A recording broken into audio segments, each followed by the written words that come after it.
नमस्कार। रश्मि की कविताओं के इस अंक में आप सभी का स्वागत है। नववर्ष की शुभकामनाओं के साथ इस बार कोई कविता नहीं बल्कि एक छोटी सी कहानी है, कर्मफल। ये कहानी सच्ची घटना पर आधारित है। ये कहानी एक लड़की की है, रिद्धमा। रिद्धमा जिसके जन्म लेते ही उसकी माता का देहांत हो गया। यही कोई 4-5 साल की थी कि पिताजी का भी स्वर्गवास हो गया। अब उसके भरण पोषण का सवाल था, पालन पोषण की जिम्मेदारी थी। तो उन्हीं रिश्तेदारों में से एक करीबी रिश्तेदार दाम्पत्य ने ये जिम्मेदारी लेनी चाहिए। वो दाम्पत्य आगे आए, उन्होंने रिद्धमा को गोद लिया और अपने घर ले आए।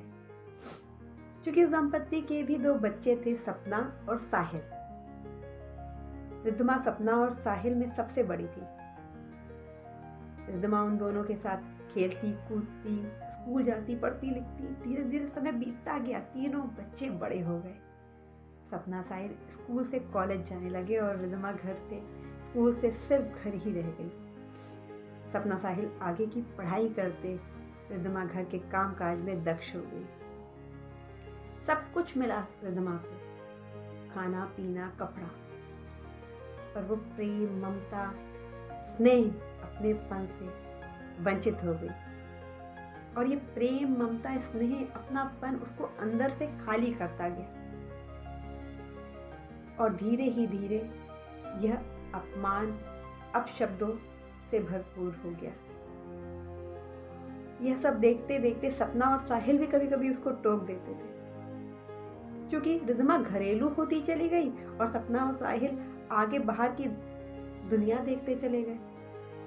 तो एक दूरियां बनती चली गई भाई बहनों में। समय बीतता चला गया। सपना को बुरी लत लग गई नशे की और साहिल को बुरी संगत। वही रिद्धमा पाठ पूजा घरेलू काम में दक्ष और होती चली गई, निपुण होती चली गई।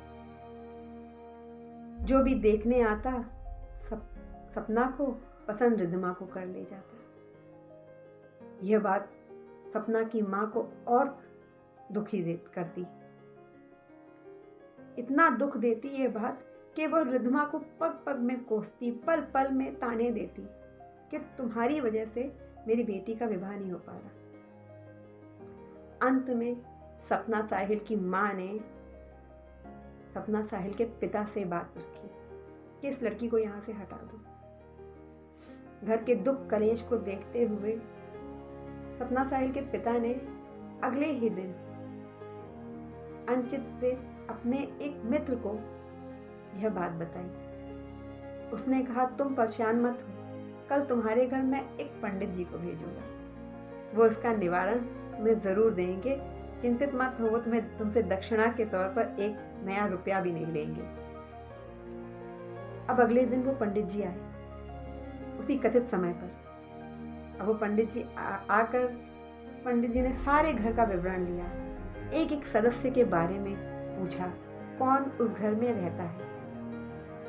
सपना साहिल के पिता ने सबके बारे में बताया, यहाँ की रिद्धमा के बारे में भी बताया और रिद्धमा कहाँ से आई है, किसकी संतान है, सब कुछ बताया। तो पंडित जी ने सिर्फ एक बात कही, आप सपना के विवाह से पहले रिद्धमा का विवाह करवाइए। क्योंकि रिद्धमा इस घर की है और इस घर की बड़ी बेटी है, तो पहले आप रिद्धमा का विवाह करवाइए। तो उन्होंने रिद्धमा के विवाह के बारे में सोचना शुरू किया। पंडित जी ने एक और उपाय बताया कि रिद्धमा का विवाह सिर्फ 1 साल बाद करवाइएगा और इस 1 साल में उसको प्रेम स्नेह अपनापन जरूर दीजिएगा। जो उसका अपनापन खाली है उसको भर दीजिए। अब सपना साहिल की माता और साथ साथ उसके पिता भी रिद्धमा को वो दर्जा, उसकी वो कदर करने लगे। घर में उसको वो प्रेम, वो स्नेह, वो अपनापन, वो मातृत्व सुख देने लगे। 1 साल में इतना प्रेम इतना स्नेह दे दिया कि जब रिद्धमा की विदाई होने लगी तो सबसे ज्यादा सपना और साहिल की माँ रोई।